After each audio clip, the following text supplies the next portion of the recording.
Kami harapkan Habib Lutfi bin Yahya agar tobat, insaf, jangan lagi membelokkan dan mengkaburkan sejarah para keluarga-keluarga dari bangsawan Nusantara. Assalamualaikum warahmatullahi wabarakatuh.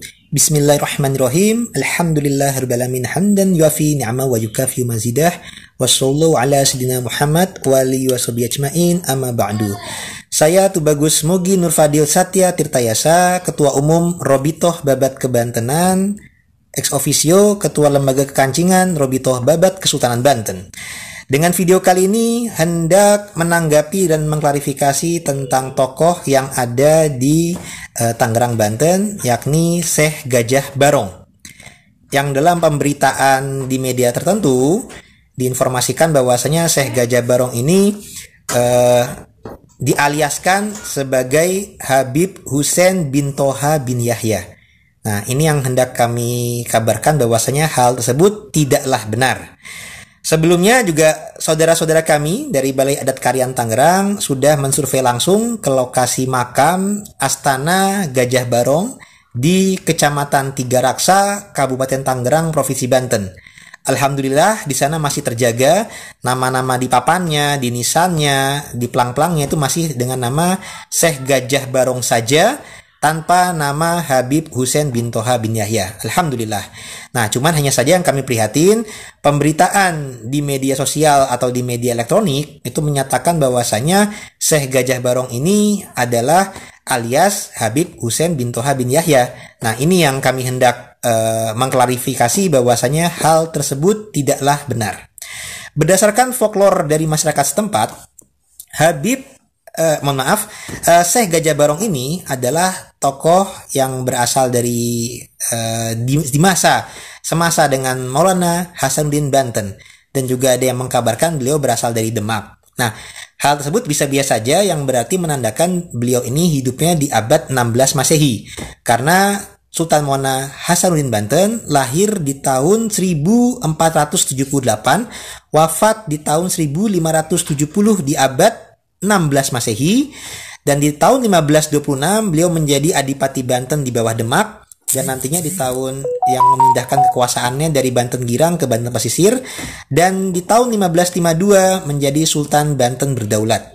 Nah, jadi dan beliau juga sebagai menantu daripada Raden Patah Demak. Nah, jadi bila mana Syekh Gajah Barong utusan Demak dan juga sebagai pengawal daripada Maulana Hasanuddin Banten itu bisa biasa saja. Tapi yang tidak sesuai dengan pemberitaan yang beredar di masyarakat melalui pemberitaan tentang Syekh Gajah Barong ini adalah kalau beliau dialiaskan sebagai Habib Husein bin Toha bin Yahya, dan kalau beliau dianggap sebagai tokoh di balik sejarah Tiga Raksa Tangerang. Karena kalau sejarah Tiga Raksa Tangerang ini terkaitnya dengan kurun waktu yang berbeda, dengan tokoh yang berbeda. Kalau Tiga Raksa Tangerang terkaitnya dengan peristiwa 13 Oktober 1632 di abad 17 Masehi, dengan latar belakang para tokoh-tokoh yang bernama Raden Suryadi Wangsa II, Raden Arya Wangsakara, dan Raden Arya Jaya Santika. Jadi ini tidak terkait dengan Syekh Gajah Barong yang mungkin hidupnya lebih dulu mungkin.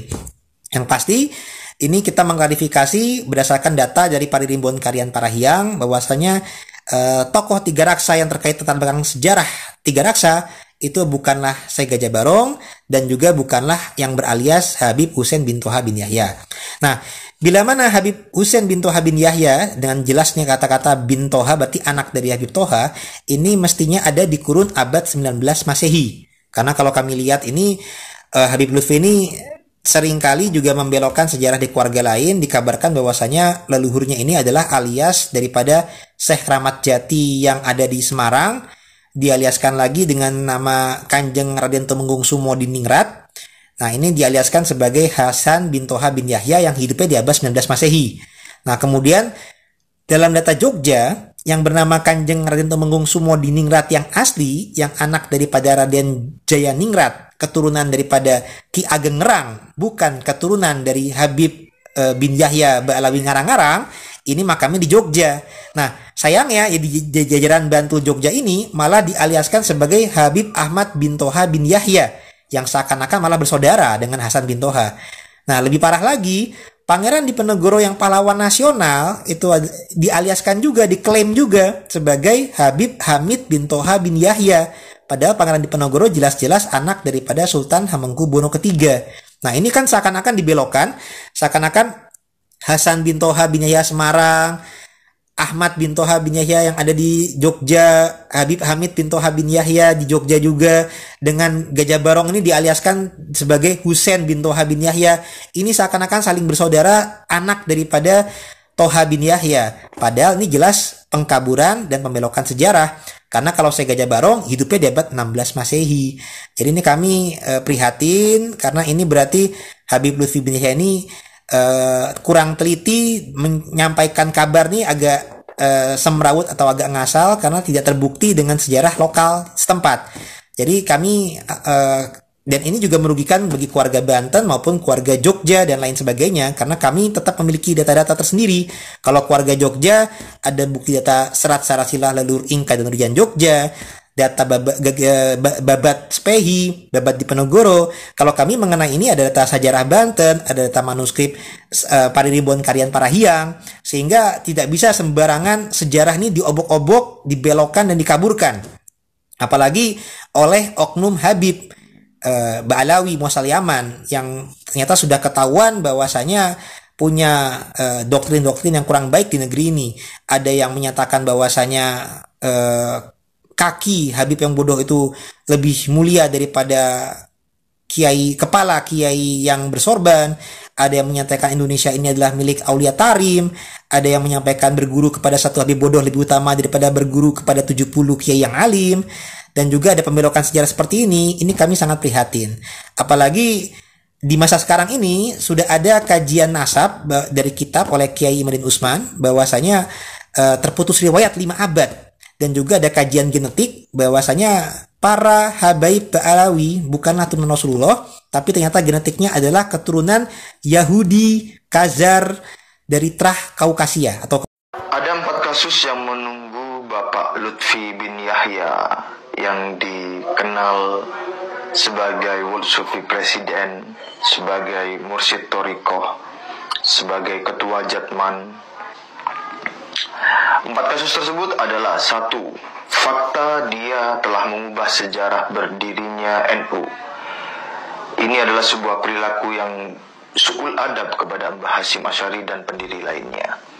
Yang kedua adalah fakta dia telah mengubah atau mengizinkan pengubahan sejarah berdirinya Jatman. Ini dapat kita temui dari cerita Romo Kiai Haji Halwani bersama Gusmar KBN Nusantara. 3. Fakta dia membegal dan memalsukan makam dan silsilah KRT Sumo di Ningrat yang fakta-faktanya telah disajikan oleh Gus Muhammad AR dan Raden Dibyo Trah HB2 di channel Arah 9. Bahkan Peter Carey, sejarawan dari Oxford University yang telah menggeluti sejarah Diponegoro selama 30 tahun mengatakan, siapa yang mau menantang, sembari menunjukkan bukti-bukti literatur yang ada. 4. Fakta bahwa dia tidak, tanda kutip, menerima fakta ilmiah yang disajikan Kiai Haji Imaduddin Usman yang menyatakan bahwa Habib imigran Yaman Bani Ubaid bukanlah keturunan Rasul. Setidaknya dengan 4 kasus fakta ketidakjujuran tadi, semestinya para pengikutnya mulai menimbang ulang, benarkah dia wali secara hakikat atau dia cuma di-branding sebagai wali? Kok dikit-dikit wali? Memangnya dari mana Anda tahu secara pasti dia adalah seorang waliullah? Kalau memang wali, kok tidak jujur kelakuannya? Kok banyak makam dan tokoh Nusantara yang dibinyahyakan? Berdasar penjelasan dari Gus Abbas Buntat Cirebon, banyak makam-makam yang dibinyahyakan dan dibin assegafkan. Sebagaimana kita ketahui, wali itu dibagi menjadi 2 kategori besar. 1 waliullah, 2 wali setan. Kalau orang tidak jujur dan su'ul adab seperti itu, kira-kira masuk kategori wali yang